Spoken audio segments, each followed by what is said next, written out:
नमस्कार, मैं हूं ज्योति सिंह और अभी वक्त है हमारे स्पेशल बुलेटिन का, जिसमें आज हम बात करेंगे गेज नदी की। गेज नदी में घुल रहा है जहर। ये जहर किस तरीके से घुल रहा है, कौन ये घोल रहा है? कोरिया में गेज नदी के तट पर मेडिकल वेस्ट फेंका जा रहा है। एनडीटीवी की मुहिम के बाद सिस्टम हरकत में भी आया, लेकिन फिर से ढाक के वही 3 बार। नदी के पानी तक मेडिकल वेस्ट का जहर पहुंच रहा है, लेकिन नगर पालिका से लेकर शासन प्रशासन के अफसर मौन हैं।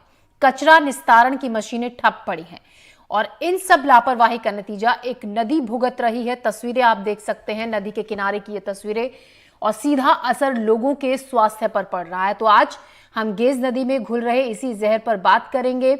आपकी राय हमारे लिए काफी महत्वपूर्ण है, अपना ही राय हमसे साझा कीजिए। फोन नंबर है हमारा 8178999182। इसी पर चर्चा करने के लिए स्टूडियो में खास मेहमान भी हमारे साथ आज हैं। हमारे साथ मनु सिंह हैं, पर्यावरणविद जाने माने, और इसी सेक्टर में बहुत वक्त से, लंबे वक्त से काम भी करते रहे। मनु जी, स्वागत है आपका हमारे इस मंच पर। तो हमारे साथ कोरिया से हमारे रिपोर्टर मनोज सिंह भी जुड़ेंगे, जो वहां पर कुछ स्थानीय लोगों के साथ हैं। और इसके अलावा हम ये भी आपको बता दें, राजेंद्र बंसारिया भी, सिविल सर्जन, जिला अस्पताल बैकुंठपुर से हमारे साथ जुड़ेंगे। मनु जी, पहला सवाल आप ही से। तस्वीरें हमने आपको अभी दिखाई अपने दर्शकों को। हम जिस तरीके से हम तस्वीरें दिखा रहे हैं कि कूड़े के ढेर नदी के किनारे लगे हुए हैं और यही कूड़ा उड़कर नदी में पहुंच रहा है। हालांकि कहा यह जाता है कि निस्तारण पानी का किया जाता है, जिसके बाद यही पानी की सप्लाई लोगों के घरों तक पहुंचती है और वो पानी इस्तेमाल में लिया जाता है। अब कितना स्वास्थ्य के लिए ये पानी ठीक है और नहीं है, इसी पर चर्चा करेंगे। आइए देखते हैं इसी पर एक रिपोर्ट।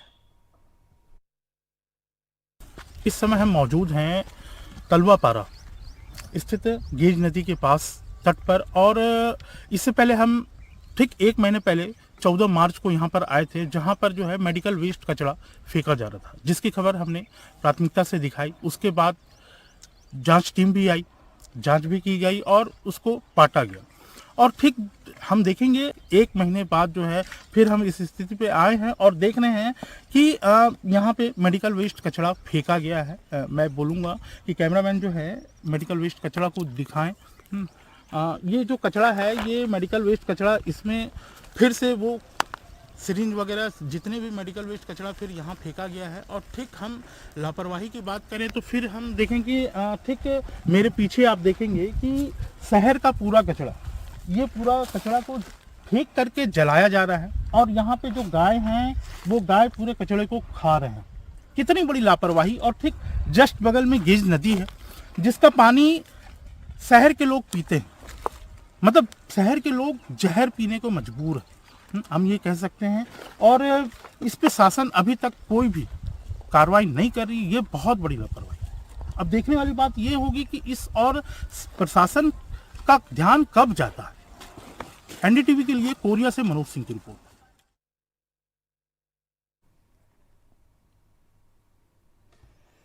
तो बिल्कुल, प्रशासन का ध्यान कब जाएगा? प्रशासन का ध्यान दिलाने के लिए ही लगातार हम ऐसे मुद्दों को उठाते रहे और उठाते भी रहेंगे। तस्वीरें आप देख रहे हैं, ये है गेज नदी के पास की तस्वीरें।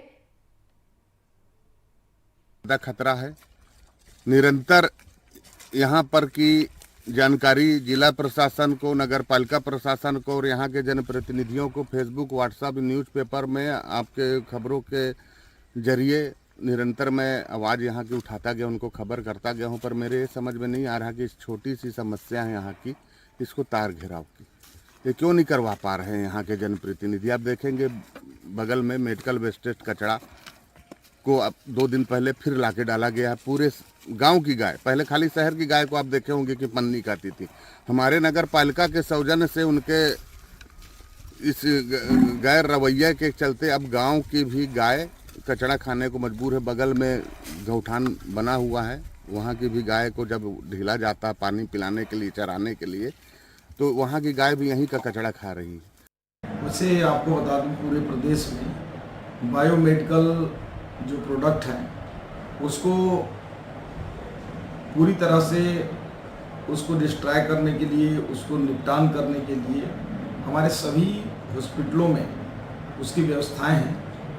और इस प्रकार की घटना, जैसा आप बता रहे हैं कि गेज नदी में बायोमेडिकल वेस्ट बहाया जा रहा है, तो निश्चित रूप में उसको दिखवाएंगे, जांच करवाएंगे, जांच करवाने के बाद कार्रवाई भी करेंगे। चूँकि अभी आदर्श आचार संहिता प्रभावी है और इसलिए 4 जून के बाद इसके विषय में अधिकृत रूप से कुछ कह पाऊंगा, परंतु इस प्रकार की घटनाओं को मैं संज्ञान में रखता हूं। अगर ये आप जैसा बता रहे हैं इस प्रकार का नदी में बहाने का काम हो रहा है बायोमेडिकल वेस्ट को, तो निश्चित रूप से ये जांच का भी विषय है और कार्रवाई भी करने का विषय है। तो नियमों की खुलेआम धज्जियां उड़ रही हैं, लेकिन इसका जो खामियाजा हो रहा है, जो नुकसान हो रहा है, वो आम लोगों को, इसी पर चर्चा करने के लिए हमारे साथ मनु सिंह जी पर्यावरणविद स्टूडियो में मौजूद हैं। मनु जी, सवाल आपसे यही, जिस तरीके से हम तस्वीरें दिखा रहे हैं, कहा यह जा रहा है कि इसके पानी को वाटर ट्रीटमेंट प्लांट में बिल्कुल अच्छे से ट्रीट कराकर फिर लोगों के घरों तक सप्लाई किया जाता है, लेकिन जो तस्वीरें हैं वो देखकर तो नहीं लगता है कि पानी यहाँ से प्रॉपर ट्रीटमेंट होने के बावजूद भी उस योग्य हो पाता होगा कि उसको इस्तेमाल किया जा सके। देखिए, जो तस्वीरें अभी मैं देख रहा हूँ वो चिंताजनक ही नहीं है, उन तस्वीरों को हमें आक्रोशित करना चाहिए, क्योंकि जो मेडिकल वेस्ट होता है उससे जो भी अपशिष्ट निकलता है, अगर उसका वैज्ञानिक रूप से निस्तारण नहीं होता तो वो, जिसे हम अपशिष्टों की श्रृंखला में ग्रेड ए कहते हैं, यानी सबसे घातक, तो वो अपशिष्ट वो होता है।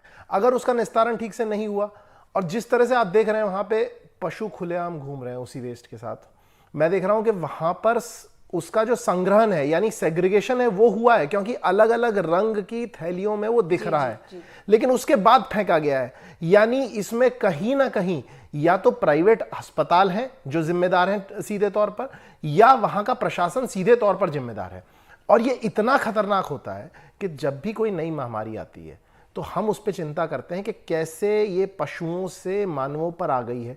ये नंबर 1 कारण होता है कि किस प्रकार मेडिकल वेस्ट का निस्तारण हो रहा है। अगर वो अवैज्ञानिक तरीके से हो रहा है, यहां तो अवैज्ञानिक छोड़िए, यहां तो बिल्कुल कोई तरीका ही नहीं दिख रहा है। अगर वो अवैज्ञानिक तरीके से होता है तो महामारी फैलने का खतरा बढ़ जाता है, किसी भी प्रकार का संक्रमण का खतरा बढ़ जाता है। वहां पर लोग जला रहे हैं जो बहुत खराब तरीका है। तो इस पे बहुत गहन सिर्फ चिंतन नहीं करना चाहिए, बल्कि तुरंत प्रभाव से एक्शन लेना पड़ेगा। मेडिकल वेस्ट जिसको एक अलग तरीके से इसको डंप किया जाता है, अलग तरीके से इसको फेंका जाता है, इसीलिए अलग अलग सेग्रीगेशन होता है, लेकिन वो उसको खुले में यहाँ पर फेंक दिया गया है। अगर हम उसकी बात करें तो क्या प्रोसीजर उसका अस्पतालों में होता है, जो लापरवाही अस्पतालों की तरफ से हुई है यहाँ पर जो देखने को मिल रही है तस्वीरों में? देखिए, अगर हम अस्पतालों या क्लिनिकों को देखें तो लगभग एक अस्पताल में अगर एक बेड है तो उससे औसतन 1 से 2 किलो मेडिकल वेस्ट निकलता है। जी। क्लिनिक हो तो लगभग 600 ग्राम, यानी अगर 100 बेड का अस्पताल है तो 100 से 200 किलो मेडिकल वेस्ट प्रतिदिन वहां से उत्सर्जित होगा। और इसमें लगभग 10 से 12% ऐसा वेस्ट होता है जो बहुत ज्यादा घातक होता है, जो संक्रमण के लिए एक तरह से रेड अलर्ट है। तो ऐसे में भारतीय आयुर्विज्ञान जो संस्थान है उन्होंने गाइडलाइंस निकाली हुई हैं, एक एक कलर का, जैसे काले रंग में क्या रखना है, नीले रंग में, पीले रंग में, सफेद रंग में, इस प्रकार उसका संग्रहण यानी सेग्रीगेशन कैसे होना है, उसका निष्पादन कैसे होता है, इसकी गाइडलाइंस है। कोरिया जो क्षेत्र है उसके आसपास अगर हम देखें तो अंबिकापुर में वो प्लांट्स मौजूद हैं जहां पर सेग्रीगेशन होने के बाद कलेक्शन और ट्रांसपोर्ट से पहुंचा के उसका वैज्ञानिक रूप से निस्तारण होना चाहिए, लेकिन वहां तक ये पहुंच नहीं रहा है। बिल्कुल नहीं पहुंच रहा है। मनोज, सवाल आपसे, जैसा कि हमें बता भी रहे हैं मनु की प्रॉपर तरीके से सेग्रीगेशन करने के बाद उसका जिस तरीके से निस्तारण होता है वो वहां पर ऐसे वो बने हुए हैं, इंतजामात हैं, लेकिन वहां तक ये कूड़ा पहुंचा ही नहीं है जो अस्पतालों से निकला है, वो नदी के किनारे फेंक दिया गया है आराम से। यहाँ पर और पूरे शहर का कचरा जमा है और मेरे पीछे पूरा धुआं ही धुआं, अभी भी आग हुआ है। और जस्ट एसएलआर सेंटर जहां खराब, इसके कारण जो है शहर पूरा कचरा और बायोमेडिकल रहा है। और ठीक इसके पीछे जो है नदी है और उसी नदी में जो है आप देख सकते हैं कि गाय वगैरह भी जो है मेरे पीछे जो है खड़ा हुआ है, उनके पैर भी जो है चपक सकते हैं। एक तरह बहुत परवाही है। मनोज, आपकी आवाज साफ नहीं आ रही, हम फिर से आपके पास लौटेंगे। हमारे साथ राजेंद्र बंसारिया सिविल सर्जन है जिला अस्पताल बैकुंठपुर से, वो भी जुड़ गए हैं। राजेंद्र जी, स्वागत है आपका। हम आपसे सवाल ये जानना चाहेंगे राजेंद्र जी, अगर आप हमें सुन पा रहे हैं तो, कि हम साफ साफ तस्वीरें दिखा रहे हैं, अस्पताल की एक जिम्मेदारी बनती है, जो भी वहां पर अथॉरिटी इस चीज को देखरेख करती है, जो अस्पताल से जो भी वेस्ट निकल रहा है उसका सही तरीके से उसको निस्तारण उसका किया जाता है। लेकिन ये खुलेआम यहाँ नदी किनारे फेंक दिया गया है, और उस नदी के किनारे है जहां से पानी लोगों के घरों में पहुंचता है, पूरी तरीके से ट्रीटमेंट, वाटर ट्रीटमेंट प्लांट्स में ट्रीट करने के बावजूद उस नदी के किनारे ये वेस्ट पड़ा हुआ है।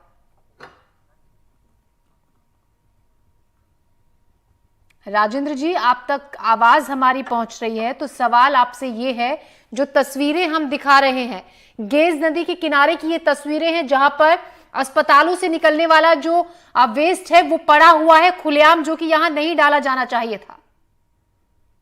नहीं, ये तो बहुत पहले से डाला जा रहा है। नगर पालिका से हमारा कॉन्ट्रैक्ट हुआ है, उनको हर महीने हम 25,000 रुपये देते हैं, और जो जनरल वेस्ट है वही फेंका जाता है।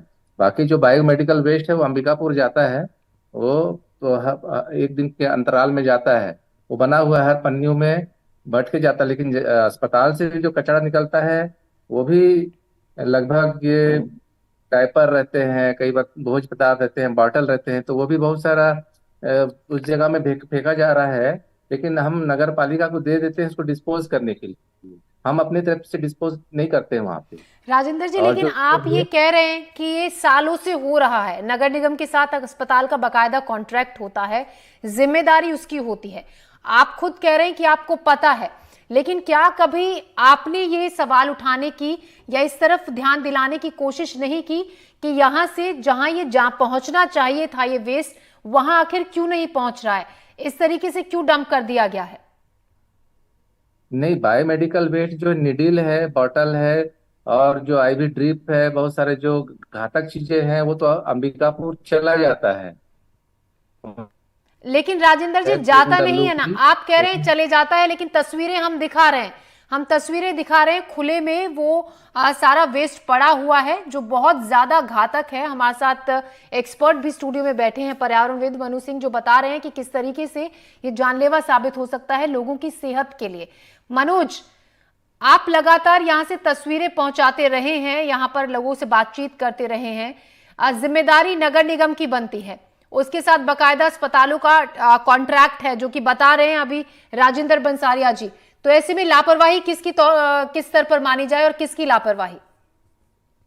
देखिए, लापरवाही तो सबसे बड़ी को जो है जांच करना चाहिए। ये बड़ी बात, नगर पालिका को जो है फाइन करने का, उनके तरफ से खुद ही एक बहुत बड़ी लापरवाही की शहर का कचरा जो है यहाँ पर फेंका जा रहा है, तो वो दूसरे पे क्या कार्रवाई करेंगे? खुद ही जो है लिप्त है, पूरे शहर का कचरा करके और उसे रहे हैं। मनोज, जो नेताजी की बाइट हम सुन रहे थे, वो ये अभी तो आदर्श आचार संहिता का वो हवाला दे रहे थे, लेकिन ये तो सालों से यहाँ पर डंप हो रहा है, तब आखिर उनके जहन में ये सवाल नहीं आया, तब इस तरफ उनका ध्यान नहीं गया। अब तो उन्होंने चुनावों का बहाना ले लिया, लेकिन यहाँ पर तो ये सालों से यही हाल है, यही तस्वीर है।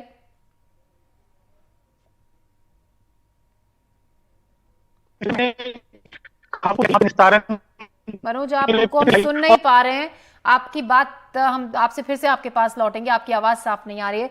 मनोज जी, सवाल आपसे ये, अब साफ साफ दिख रहा है कि नगर निगम की यहाँ पर लापरवाही, और भी जो तमाम बड़े अधिकारी जिन पर जिम्मेदारी बनती है यहाँ से ये सही तरीके से डंप कराने की, जो भी यहाँ पर कूड़ा है, चलिए मेडिकल वेस्ट के अलावा जब और पूरा शहर भर का कूड़ा यहाँ पर डंप किया जा रहा है, अब जो जिम्मेदारी जिन लोगों की बनती है उनके खिलाफ अगर मान लीजिए अब आगे कुछ कदम उठाए जाते हैं, तो किस तरीके की कार्रवाई उनके खिलाफ बनती है ऐसे मामलों में, अगर हम जो सेहत से जुड़े हुए लोगों के स्वास्थ्य से जुड़े हुए मामले हैं? देखिए, जैसे वहाँ से अभी सर बता रहे थे कि कई सालों से हो रहा है, अगर ये कई सालों से हो रहा है तो ये कितना चिंता का विषय होना चाहिए कि कोविड आने के बाद भी हम नहीं चेते। ये मुद्दा तो चुनावों का मुद्दा होना चाहिए था, इसे तो सब लोगों को आंदोलित करना चाहिए था, इतना गहरा मुद्दा है। क्योंकि वो कह रहे हैं कि जनरल वेस्ट, आप वहाँ चारों रंग के थैले देख रहे हैं, तो सिर्फ जनरल वेस्ट तो है नहीं, इसका मतलब सिरिंजेस भी वहाँ डाले जा रहे हैं। वहीं पे हम देख रहे हैं कि गाय भी वहाँ पे चल रही हैं, तो दूसरी प्रजातियों में भी हमने अफ्रीका से नहीं सीखा, जहां पे इबोला जैसी बीमारी जो है इसी वजह से उसका संक्रमण फैला था, क्योंकि जो निष्पादन था, जो निस्तारण था मेडिकल वेस्ट का, वो ठीक प्रकार से नहीं हुआ था। इसी वजह से जो चमगादड़ की बीमारी थी वो हमारे अंदर प्रवेश कर गई थी। अभी कोरोना में भी महामारी फैली है। इसे तो बायो टेररिज्म या इको टेररिज्म की श्रेणी में डालना पड़ेगा।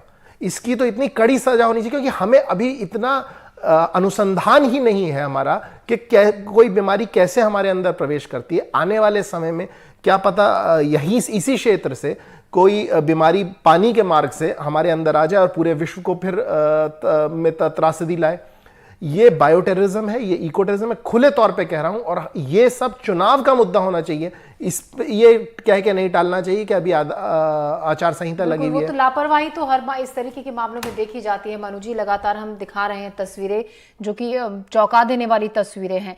आपके स्वास्थ्य से जुड़ी हुई ये खबर है, आप इस मुद्दे पर क्या सोचते हैं? जो पानी आप पीते हैं, इस्तेमाल में लेते हैं, वो पानी इसी नदी से होकर पहुंचता है जिसको ट्रीट कर कर आपके घरों तक पानी की सप्लाई की जाती है। आप अपनी राय हमसे रखिए। नंबर लगातार टेलीविजन स्क्रीन पर हम फ्लैश भी कर रहे हैं। राजेंद्र बंसारिया जी सिविल सर्जन है जो हमारे साथ बने हुए हैं। राजेंद्र जी, देखिए, आप कह रहे हैं, आप ये बात मान रहे हैं कि सालों से ये हो रहा है, और आपने हमें ये भी जानकारी दी कि नगर निगम के साथ कॉन्ट्रैक्ट है, उनकी जिम्मेदारी है। लेकिन अब तो तस्वीरें आप देख रहे हैं, आप एक डॉक्टर हैं, उस नाते हमारा सवाल आपसे ये है कि अब आपकी जिम्मेदारी क्या बनती है? आपसे जवाब इस सवाल का लेंगे, हमारे साथ जुड़ेंगे अभी राजेंद्र जी। मनु जी, क्या अब इस तरफ देखिए, सभी अपनी अपनी जो जिम्मेदारी है उससे आप पल्ला झाड़ रहे हैं। सभी ये कह रहे हैं कि सबको पता भी है लापरवाही किस स्तर पर और कहां हो रही है, लेकिन उस तरफ कोई कदम नहीं उठा रहा है। आप एक पर्यावरणविद हैं, ऐसे में आपकी तरफ से हम ये जानना चाहेंगे किससे इस बात की शिकायत की जा सकती है जो इस तरफ कोई कदम उठाए ताकि समस्या का समाधान हो? देखिए, सबसे पहले तो जो सरकार है उसी की जवाबदेही बनती है। सरकार किस डिपार्टमेंट पे पल्ला झाड़ती है बाद में देखा जाएगा, लेकिन सबसे पहले हम सबको आक्रोशित आंदोलित होकर सरकार के खिलाफ एक मोर्चा खोलना चाहिए कि ये नहीं होना चाहिए। मैं रिपोर्ट पढ़ रहा था, उसमें तो मांस के टुकड़े भी मिले हैं। तो आप खुद सोचिए कि जो स्थिति है वो कितनी घातक है, कितनी चिंताजनक है। वैसे ही भारत में, और खासकर अगर हम देखें तो मध्य प्रदेश और छत्तीसगढ़ में तो पेयजल का संकट मंडरा ही रहा है। भारत में वैसे ही जो 18% जनसंख्या है उसके पास पीने के लिए पेयजल जो है 2% बचा है। अगर वो जो बचा हुआ है उस पे भी हमारा ये रवैया है तो कुछ समय में तो यहां स्थिति बहुत घातक हो जाएगी। तो हम सबको सरकार को खुले हाथ लेना पड़ेगा और आंदोलन करना पड़े तो आंदोलन करना पड़ेगा कि इस प्रकार हमारा जो ये पानी है जो एक्चुअली अमृत है, जिसके ऊपर हमारी जीवन टिका हुआ है, उसमें इस प्रकार विष ना घोला जाए, खासकर मेडिकल वेस्ट, क्योंकि वो बहुत खतरनाक होता है। अनुसंधान भी नहीं है, तो WHO मान रहा है कि हमें खुद नहीं पता है कि अगर दूसरी संक्रमण बीमारियां दूसरे जानवरों के थ्रू या पानी के थ्रू हमारे अंदर आती हैं तो क्या होता है, ये हमें नहीं पता है। हमने अभी कोविड झेला है। बिल्कुल, पानी के अंदर जहर एक तरीके से घुल रहा है। मनु जी, लगातार इस तरीके के मामलों में आप काम करते रहे हैं, आप खुद अपना एक्सपीरियंस हम आपसे जानना चाहेंगे आपका कि अगर इस तरीके के मामलों में, देखिए, सवाल सभी उठाना चाहते हैं, आवाज भी सभी उठाना चाहते हैं, लेकिन जो सिस्टम है वो किस कदर से हमारा बहुत ढीला है, जो स्लो रफ्तार में काम आगे बढ़ता है, आप और हम बखूबी ये जानते हैं। इस तरीके के मामलों में आवाज उठाने पर कितनी जल्दी काम होता है आपके एक्सपीरियंस के हिसाब से अगर हम जाने तो? देखिए, आवाज भी हर तरह से उठानी पड़ेगी। आपको आंदोलन भी करना पड़ेगा, आपको जो हमारे डेमोक्रेसी का चौथा स्तंभ है मीडिया, उसका सहारा जो हम यहाँ ले ही रहे हैं वो भी लेना पड़ेगा। और मेरे हिसाब से शायद NDTV ने ही खबर चलाई थी, उसके बाद ही जो थोड़ा बहुत वहाँ प्रशासन जो हरकत में आया है वो उसी खबर चलाने के बाद आया है। और तीसरा, हमें राइट टू इन्फॉर्मेशन का सहारा लेना पड़ेगा। हमें पूछना होगा, बिल्कुल एक्यूरेट सवाल पूछने होंगे कि कहाँ निष्पादन हुआ, कैसे निस्तारण हुआ, एक एक चीज का ब्यौरा, और उसके बाद हो सके तो हमें कोर्ट तक इसे ले जाना पड़ेगा। जब तक हम ये जो एक 3 प्लैंक रवैया है इसको हम नहीं अपनाएंगे, प्रशासन इसी प्रकार सुस्त रहेगा।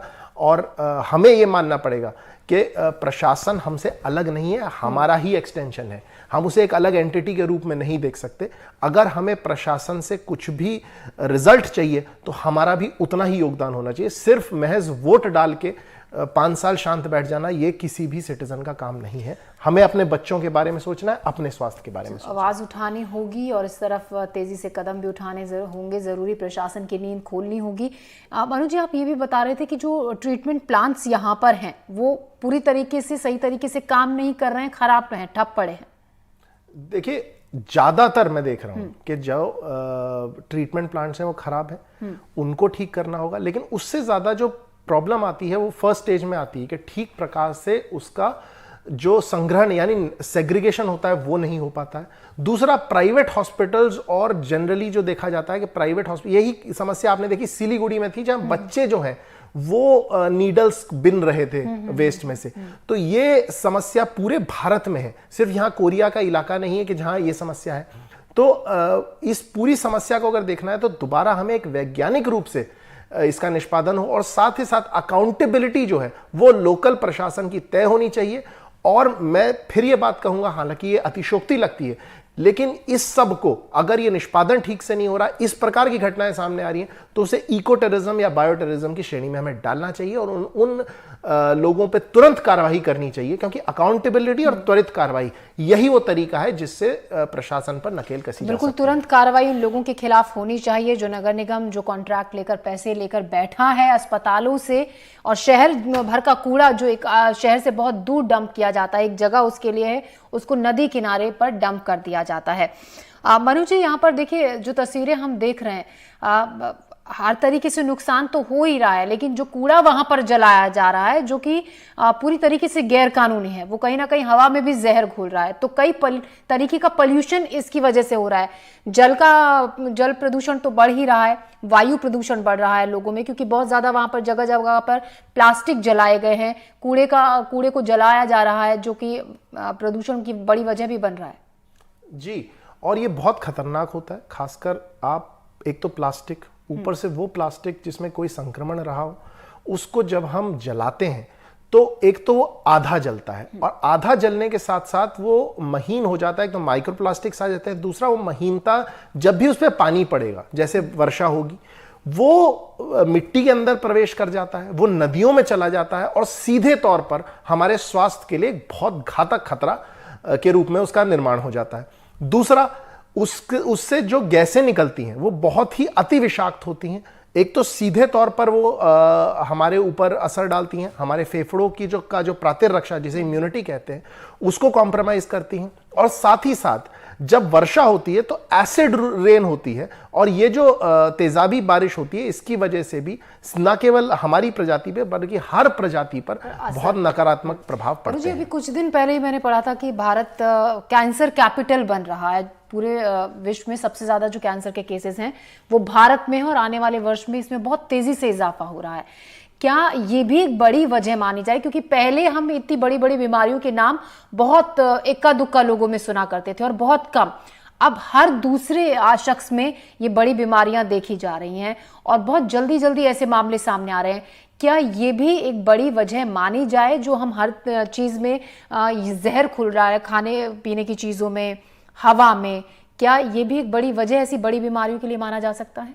देखिए, इसके अगर हम मूल में जाएंगे, एक तो होता है सिम्टोमेटिक क्योर, उसको अगर हम थोड़ी देर के लिए छोड़ दें कि बीमारी आ गई हमने इलाज कर दिया, अगर हम मूल में जाएंगे तो हमारी जो विकास की अवधारणा है वो विज्ञान और प्रकृति को केंद्र में लेकर नहीं चल रही है, वो लालच को, वो मार्केट फोर्सेस को केंद्र में लेकर चल रही है।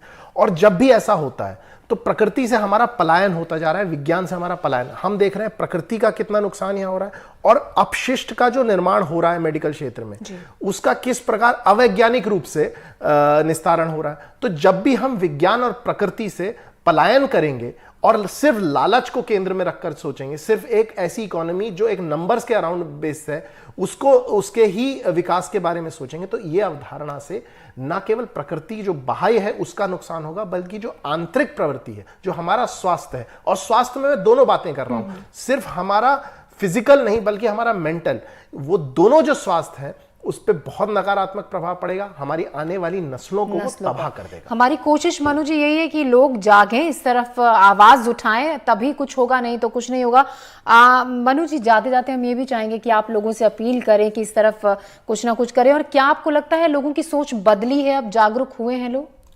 जी थोड़ा बदलाव तो है, परिवर्तन होना भी चाहिए, लेकिन उस लेवल का परिवर्तन नहीं है जो होना चाहिए जितनी गंभीर ये समस्या है। हम जब भी पर्यावरण की समस्या की बात करते हैं, हम उसे टुकड़ों में देखते हैं कि दिल्ली में प्रदूषण है, वहां पर बादल फट गया, यहां पर हमें उसको एक पूरे होलिस्टिक, एक समग्र चिंतन, समग्र विकास की अवधारणा को हमें प्रस्तुत करना पड़ेगा। जब तक हम ये नहीं करेंगे तब तक हम इसका इसके किसी प्रभाव से हम नहीं बच पाएंगे, चाहे वो मेडिकल वेस्ट हो, चाहे वो दिल्ली में होने वाला प्रदूषण हो। ये सब हमारी विकास की अवधारणा से जुड़े हैं। जब तक उसके केंद्र में हम वैज्ञानिकता और प्रकृति के मूल्यों को नहीं लाएंगे, जरूरी है और ध्यान रखने की जरूरत है। और जो लापरवाह हैं, जिनकी जिम्मेदारी बनती है, उनके खिलाफ भी कार्रवाई होनी चाहिए। मनु जी, आप हमारे साथ स्टूडियो में आए, तमाम सवालों के जवाब आपने दिए, उसके लिए आपका बहुत बहुत शुक्रिया। हमारे स्पेशल बुलेटिन में फिलहाल के लिए इतना ही। दीजिए इजाजत, नमस्कार।